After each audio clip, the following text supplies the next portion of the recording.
What if I told you the strongest item in Wasteland 3 was a book? Welcome to my channel, and welcome to the Villainous Guide to Wasteland 3. In this video, I'll be showcasing one of my favorites from the builds chapter inside the Villainous Guide. Specifically, the only build that is able to bring true law and order back to Colorado. A shotgun armed in one hand, justice in the other, and a super buff squad watching his back. A unique build I had high expectations for, and it even blew those away. I appreciate you so much for tuning in, and if you're digging this video, please hit that like button. Stay tuned for future builds. For now, please enjoy the video.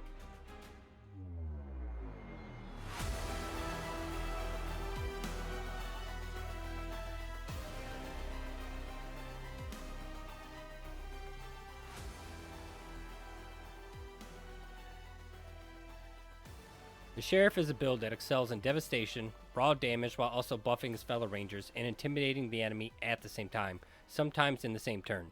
This is a crit shotgun build, emphasis on the crit. Specializing in small arms, leadership, and combat shooting, the result is a build so villainous it makes even the Supreme Jerk difficulty cry. Wait, combat shooting? What the hell is combat shooting? Sit back, grab your jackhammer, your red roosters, and your Spectrum Assault helmet, because I'm going to show you how you can get to a breezy 97% crit chance. No hacks, no cheats, no glitches. But first, we must get our hands on the book. Spoiler warning, for those who have not completed the game or do not want anything spoiled, it's time to go, man. Also, taking the route provided in this guide will affect the game and a very important decision. You've been warned. Now with that out of the way, let's get this rolling. Our build starts off with acquiring this book, and that journey starts off by talking to our buddy Wolfie here. Wolfie wants you to hunt down a synth named October 11 who is hiding somewhere in Colorado Springs. But our buddy Wolfie, being an ultimate badass that he is, the marshals won't let him in town. That's where you come in. They don't give you many hints where he's located other than he's downtown, and you get radio static clues whenever you get close to him, like a hot and cold game. He's easy enough to find as he's hidden among the animatronics in the Buchanan Museum. Just walk up and interact with him to get a dialogue prompt. Now October 11 here sounds like a little boy, but don't let that fool you. He is a killing machine, as all synths are. Talk to him more to clarify that he will kill again and again and again. He refuses to be arrested, so you're left with two options. Set him free or kill him. We're going to kill the poor kid and take his head back to our buddy Wolfie. Wolfie then directs us to the locations of the three other synths, bring him their heads, and his prize is ours. Easy.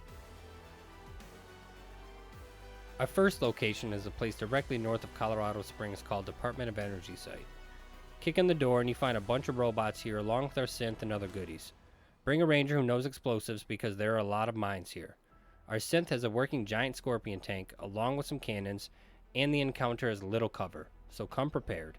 Smash her, snatch the head, and then we're on to our next location.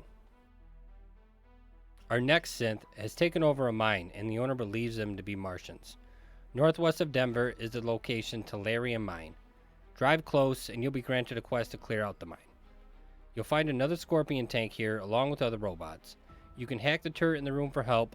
Other than that, destroy Earl, grab his head, and roll out. The last synth is located inside Denver at the Machine Commune.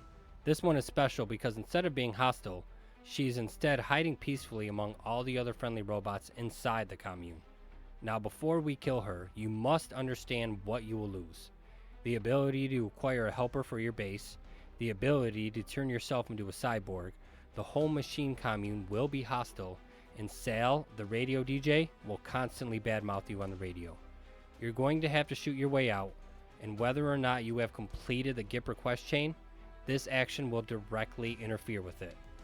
So make sure to do any important action you must take beforehand.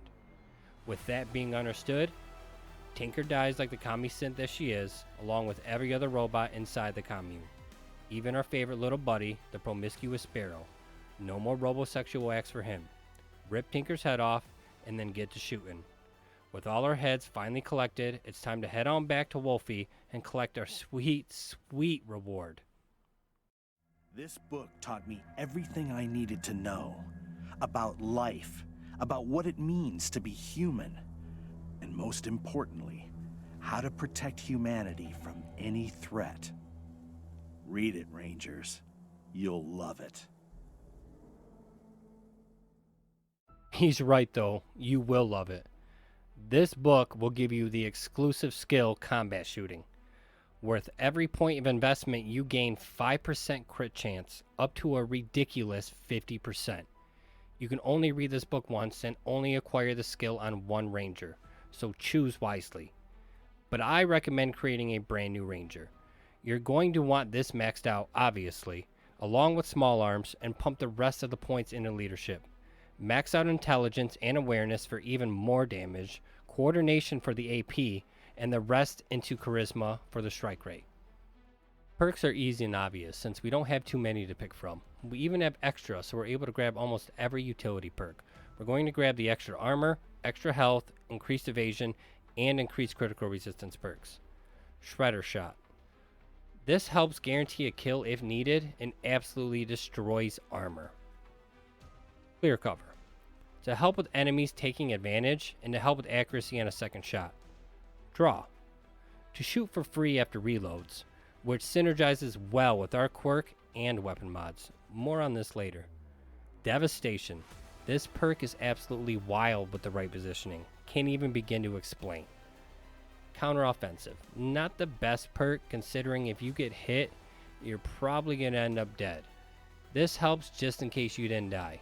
Rally. To give our squad options, whether it's an extra shot or getting them to cover or using defend and demoralize. For weapons, we're going to aim for the jackhammer. Found in Aspen as soon as we can get there.